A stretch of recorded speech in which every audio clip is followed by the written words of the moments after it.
যারা কোডিং করেন, digital marketing করেন বা ওয়েব ডেভেলপার করেন তাদের জন্য স্কিল ডেভেলপমেন্টের জন্য এই ভিডিওটা অ্যাকচুয়ালি ভিডিওটা হচ্ছে ধরেন আপনি প্রথম আমি গতকালকে অ্যাসাইনমেন্ট দিছিলাম যারা করছেন ওকে গুড এরকম একটা জিনিস বানাইতে বলছিলাম এরকম আরেকটা জিনিস বিপরীতে বানাইতে বলছিলাম হুম তারপরে এটা দিয়ে এটা একটা বর্ডার চতুর্দিক দিয়ে ফ্রেম বানাবেন ফ্রেম বানায় ফ্রেমের ভিতরে এরকম ছবি নেবেন ঠিক আছে অনেকেই পারেন যারা পুরান স্টুডেন্ট সবাই করছেন করতে পারেন তো এই ছবিগুলো চেঞ্জ করে করতে পারবেন হ্যাঁ আমি একটাই ছবি দিছি অসুবিধা নেই আপনারা চেঞ্জ করে নেবেন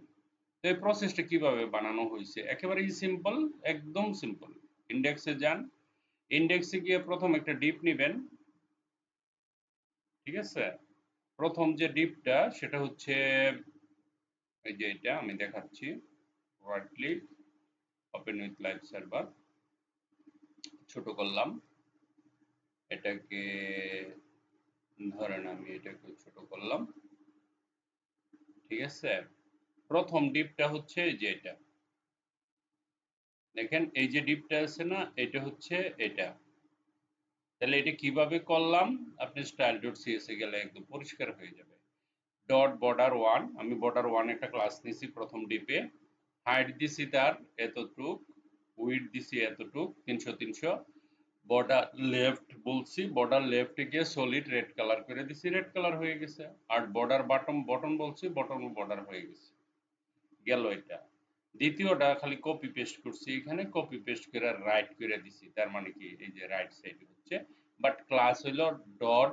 বর্ডার টু ঠিক আছে ওকে তারপরে কি করছি চতুর্দিক দিয়ে বর্ডার দিয়ে দিছি এটা যেমন এই দিক থেকে দিলাম অপরের দিকে নিয়ে পুরো চতুর্দিক দিয়ে বর্ডার দিয়ে দিছি কি বর্ডার দিচ্ছে বর্ডার টপ হচ্ছে রেড বর্ডার রাইট হচ্ছে ব্লু বর্ডার লেফট হচ্ছে রেড বর্ডার বটম হচ্ছে ব্লু বাস দিয়ে দিলাম ফিনিশ হয়ে গেল কাজ একটা ফ্রেম হয়ে গেল তারপরে এখানে এসে একটা ফ্রেমকে আমি তিনটা ফ্রেমে কপি করলাম এটা একটা ফ্রেম এটা একটা ফ্রেম এটা একটা ফ্রেম আর এই তিনটা ফ্রেমকে আমি একটা ডিপের ভিতরে ঢুকাই দিছি যাতে ডিসপ্লে ফ্লেক্স করলে পাশাপাশি হয় ঠিক আছে তো এটা আপনারা ফ্রেমটা বানাবেন সুন্দর করে এই কাজটুকু করবেন যেটা অ্যাসাইনমেন্ট দিছি এটুকু আপনাকে হেল্প করলাম একটু হেল্প করে বলে দিলাম এই কাজটুকু এক্সট্রা দিলাম এটা করবেন ঠিক আছে যারা কোডিং করেন 10 মিনিটের কাজ করে নেবেন তারপর অন্য কিছু করবেন আপনি কম্পিউটার শেখার সাথে সাথে যদি আপনি কোডিং শিখেন সেটা আরেকটা জগৎ আপনি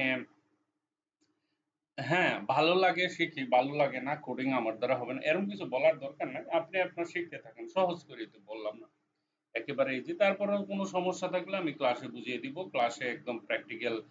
কেমনে কি করতে হয় সেটাও করতে পারবেন আমি বলে দিছি যে যারা কোডিং করতেছেন HTML CSS নিয়ে তারা এই কাজটা প্র্যাকটিস করবেন এটা ইম্পর্টেন্ট আপনাকে এই টুকটাক ডিজাইনগুলি করতে হবে ওয়েব ডিজাইনিং ভাবে ঠিক আছে তা আমি এখানে ছবি চেঞ্জ করা কোনো ম্যাটার না এখানে আমি ছবি চেঞ্জ করতে পারি কিভাবে ছবিটা চেঞ্জ করব দেখেন আপনাকে প্রথম ছবি নিতে হবে তাই না ধরেন আমি এখানে গেলাম এখানে যাওয়ার পরে আমি ছবি কোথায় পাবো জানি না দেখি কোথায় আছে ছবি এখানে গেলাম যাওয়ার পরে এখানে গেলাম ছবির তো অভাব নাই কত ছবি সেরিমনি ছবি সিটি ছবি ইলেকট্রনিক ছবি গিফট ছবি ইমেজ ছবি পিকচার এটা ডিজিটাল ছবি না এটা ভিডিও মনে হয় পিপি পিকচার পাসপোর্ট হ্যাঁ এখানে তো ছবি আসছে তাই না ধরেন একটা নিলাম তারপর আরেকটা ছবি এই দুইটাই ঠিক আছে একটা দুইটা রাইট ক্লিক করলাম কপি হুম কপি করে আমরা এখানে গেলাম আমাদের পিকের ভিতরে গেলাম রাইট ক্লিক করলাম পেস্ট করে দিলাম ঠিক আছে এখন আমরা এখানে যাব এই যে দ্বিতীয়টা প্রথমটা তো একটা আছেই না আমরা দুইটা চেঞ্জ করি একটু বড় করি আপনারা দেখতে পাবেন আমাদের ছবি চেঞ্জ করতে হবে এখানে যাবেন, ব্যাকে গিয়ে স্ল্যাশটা উঠাই দিয়ে একটা স্ল্যাশ দেন, দেখেন এই যে 13 P13, আর একটা হচ্ছে গিয়ে স্ক্রিনশট, এখানে গিয়ে উঠিয়ে আর একটা ছবি দেন, স্ক্রিনশট 3। ওকে, বাস হয়ে গেল। এখানে আসলাম, রিফ্রেশ করলাম, বা হচ্ছে না কেন, আমি এখানে দিলাম। আচ্ছা দেখি কি করা যায়, আমি কি ছবি চেঞ্জ করে নাই, করেছি তো, তাহলে এটা এখানে একটা আসছে, এটা আসছে, দেখছেন? তারপরে এখানে এটা আসলো না কেন, কি ভুল হয়েছে দেখি, আবার কি হয়ে গেল, এটা মনে হয় একই ছবি দিছি, বুঝছেন? 13, ওই যে 13, আরে P13 না, অনলি 13। ওকে, এই তো দেখছেন? গুড। এই যে দেখেন, একই ফ্রেমের ভিতরে আপনি চেঞ্জ করতে পারবেন। হুম, একেবারে সহজ কোডিংটা। প্রথম কি নেবেন আবার বলছি, একটা ডিপ নিবেন,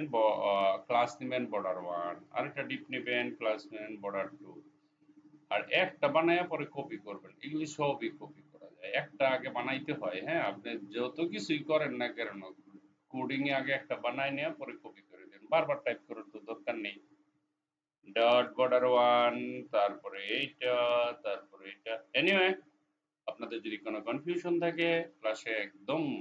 ক্লিয়ার হয়ে যাবে। হ্যাঁ, আপনি নিজেই করতে থাকবেন, দেখবেন আপনি বুঝে যাবেন, অনেক সুন্দর করে বুঝিয়ে দেবে। দ্যাট ইজ নো, যার কারো যদি কনফিউশন থাকে, আমার মনে হয় না কনফিউশন থাকবে, তারপরেও যার যদি কোনো কনফিউশন থাকে, তারপরে একটা ফ্রেম বানানো, বর্ডার ডিফারেন্ট ডিফারেন্ট কালার দিয়া কোডিং করা অনেক সহজ, আবার অনেক কঠিন। মাথায় না ঢুকলে কঠিন, আর মাথায় ঢুকে গেলে একেবারে সহজ। Thank you very much for skill development all student, bye bye.